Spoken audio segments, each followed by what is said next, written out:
जय श्री राम मित्रों, लोक कथाएं चैनल में आपका स्वागत है।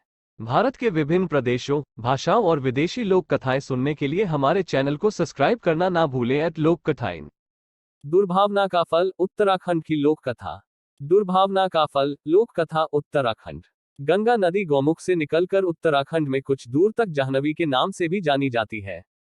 उसी जाह्नवी नदी के किनारे एक महर्षि का गुरुकुल था, जहां धर्म और अस्त्र शस्त्र चलाने की शिक्षा दी जाती थी। वहां अनेक शिष्य आते। गुरुकुल में कड़ा अनुशासन था। गुरु की आज्ञा का पालन करना और आपस में मित्रता का व्यवहार करना वहां का पहला नियम था। गुरुकुल में अपने बच्चों को भेजने के बाद माता पिता निश्चिंत हो जाते थे। उन्हें गुरु पर विश्वास था कि वे बच्चों को अच्छी शिक्षा और अच्छे संस्कार देंगे। उसी गुरुकुल में विभूति, दक्षेश, सुवास और नवीन भी शिक्षा ग्रहण कर रहे थे। विभूति और दक्षेश बहुत बुद्धिमान थे। हर विद्या सबसे पहले सीख लेते। बस एक ही कमी थी कि दोनों बहुत ईर्ष्यालु थे। किसी और की प्रशंसा न कर सकते थे, न सुन सकते थे। इसके विपरीत सुवास और नवीन साधारण बुद्धि के थे, पर सबसे मित्रता का व्यवहार करते। सबके गुणों का सम्मान करते। सुवास और नवीन ने अपने साथियों को समझाने का बहुत प्रयास किया, पर सब व्यर्थ। महर्षि को भी बहुत चिंता थी कि उन्हें कैसे सुधारा जाए। वे दोनों बालकों में अहंकार और ईर्ष्या की भावना को खत्म करना चाहते थे, पर उचित अवसर नहीं मिल रहा था। जाह्नवी नदी के दूसरे किनारे पर एक बस्ती थी। वहां एक जमींदार थे, जिनकी शिक्षा दीक्षा इसी गुरुकुल में हुई थी। उन्हीं दिनों वे गंगोत्री, यमुनोत्री, केदारनाथ और बद्रीनाथ, जिन्हें उत्तराखंड के चार धाम कहा जाता है, की यात्रा करके लौटे। उन्होंने एक भोज का आयोजन किया। जमींदार ने सबसे पहले गुरुकुल में संदेश भेजा, महर्षि व संदेशवाहक के साथ कृपया अपने 2 योग्य शिष्य भेज देवे। उन्हें भोजन कराने के बाद ही भोज आरंभ होगा। साथ ही मैं उनकी योग्यता के लिए उन्हें सम्मानित भी करना चाहता हूँ। गुरु ने कुछ सोचकर विभूति और दक्षेश को बुलाया और कहा, नदी के उस पार रहने वाले जमींदार ने आश्रम के 2 योग्य शिष्यों को दावत के लिए बुलाया है। दावत के पश्चात वे उनकी योग्यता के लिए उन्हें सम्मानित करना चाहते हैं। गुरुकुल में तुम्हारी विद्या बुद्धि को देखते हुए मैंने तुम दोनों को चुना है। आज ही वहां जाना है, क्या तुम जाओगे?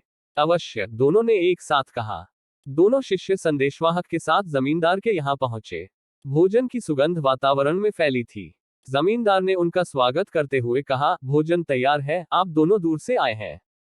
पास ही कुआं है, वहां जाकर हाथ पैर धो लें, फिर आसन ग्रहण करें।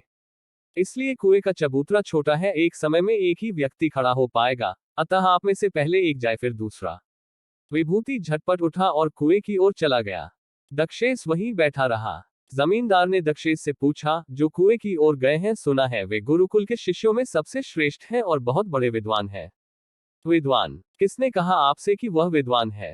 अरे वह तो खच्चर है, पूरा खच्चर। दक्षेश क्रोध से बोला। यह सुनकर जमींदार ने कुछ नहीं कहा। थोड़ी देर बाद दोनों शिष्यों को भोजन के लिए बुलवाया गया। जब वे खाने के लिए बैठ तो उनके सामने जानवरों का भोजन, भूसा, हरी घास और चने का दाना परोसा गया। उसे देखते ही दोनों क्रोध से उबल पड़े। आपने हमें क्या जानवर समझ रखा है, जो खाने के लिए घास भूसा दिया है? चिल्लाते हुए दोनों शिष्य क्रोध से पैर पटकते तेजी से वहां से बाहर निकल पड़े। वे लगभग दौड़ते हुए गुरुकुल पहुंचे और सारी घटना महर्षि को बताई। अभी बात पूरी भी नहीं हुई थी कि पीछे से जमींदार का संदेशवाहक हौंकता हुआ पहुंचा। उसने महर्षि से क्षमा मांगते हुए कहा, गुरुवर क्षमा करें, कहीं कुछ समझने में भूल हो गई। जमींदार स्वयं आते, पर हवेली मेहमानों से भरी है इसलिए नहीं आ पाए। आप शिष्यों को पुनः भेज दें। मैं उन्हें लेने आया हूं, बिना शिष्यों को भोजन कराए अन्य मेहमानों को भोजन नहीं परोसा जाएगा। महर्षि ने इस बार दूसरे 2 शिष्य सुवास और नवीन को संदेशवाहक के साथ भेजा। वे दोनों जमींदार के यहाँ पहुंचे तो जमींदार ने उनसे भी बारी बारी कुएं पर जाकर हाथ पैर धोने के लिए कहा। पहले नवीन कुएं की ओर गया। सुवास को अकेला देखकर जमींदार ने वही बात फिर कही, सुना है कि वे जो कुएं की ओर गए हैं, गुरुकुल में सबसे श्रेष्ठ और बहुत विद्वान है। सुवास ने कहा, आपने ठीक सुना है। गुरुकुल में रहकर गुरुवर से हमें रोज अच्छी बातें सीखने को मिलती हैं। जमींदार ने फिर पूछा, आपने यह नहीं बताया कि आप दोनों में श्रेष्ठ कौन है? श्रेष्ठ तो नवीन है, सुवास ने बेहिचक कहा। और आप? जमींदार ने पुनः पूछा। मैं तो उसके सामने कुछ भी नहीं हूं, सुवास ने उत्तर दिया। तभी नवीन लौटा और सुवास कुएं की ओर गया। जमींदार ने वही प्रश्न नवीन से किया। नवीन ने उत्तर दिया, सुवास तो सूर्य है, मैं तो उसकी के सामने एक दीपक भर हूं। जमींदार उनके उत्तर से संतुष्ट हुए और दोनों का यथोचित सत्कार किया। दक्षिणा में उन्हें 5-5 गायें पुरस्कार स्वरूप चांदी की खड़ाऊ भेंट की। वे दोनों जब गुरुकुल लौटे तो बहुत प्रसन्न थे। यह देखकर विभूति और दक्षेश का क्रोध और बढ़ गया।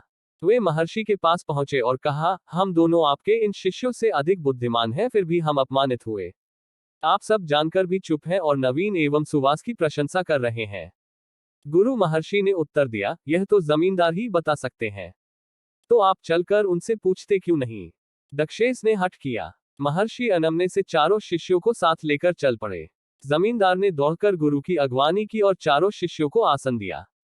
महर्षि ने आने का कारण बताते हुए कहा, वत्स, आपने शिष्यों के साथ भेदभाव क्यों किया। दक्षेश और विभूति का कहना है कि उनका अपमान हुआ है। आपको इसका उचित कारण बताना ही होगा, अन्यथा। जमींदार ने गंभीर स्वर में कहा, महर्षि, मैंने आपसे 2 सुयोग्य विद्वान भेजने का आग्रह किया था, पर आपने मेरे यहाँ बैल और खच्चर भेज दिए। जब मैंने आपके पहले भेजे हुए शिष्यों से प्रश्न पूछा तो इन्होंने एक दूसरे का यही परिचय दिया। अतः मैंने दोनों के लिए जानवरों वाले प्रिय भोजन परोसे। मुझसे कोई भूल हो गई हो तो मैं क्षमा। जमींदार की बात खत्म होने से पहले विभूति और दक्षेश का सिर शर्म से झुक गया। उन्हें अपनी भूल महसूस हुई। उन्होंने जमींदार से क्षमा मांगी। तब गुरु महर्षि ने कहा, अहंकार और ईर्ष्या के कारण तुम दोनों में प्रेम नहीं है, पारस्परिक सद्भाव नहीं है। इसी कारण तुम दोनों योग्य होकर भी अयोग्य सिद्ध हुए और सभा में अपमानित हुए। वहीं सुवास और नवीन तुम दोनों की अपेक्षा कम योग्य हैं, पर वे विनम्र, शिष्ट और एक दूसरे के प्रति मित्रता का भाव रखते हैं। इसी कारण आज यहाँ सम्मानित हुए। सबकी भावना की कद्र करना, सबसे प्रेम करना और सबका सम्मान करना ही शिष्य को योग्य बनाता है। इसे सुनकर वहां उपस्थित लोगों ने गुरु की प्रशंसा की और गुरु को यह विश्वास हो गया कि अब उनके चारों शिष्य एक समान योग्य होकर घर लौटेंगे। हर दिन नई कहानी सुनने के लिए हमारे चैनल को सब्सक्राइब करना ना भूलें। जय श्री राम मित्रों।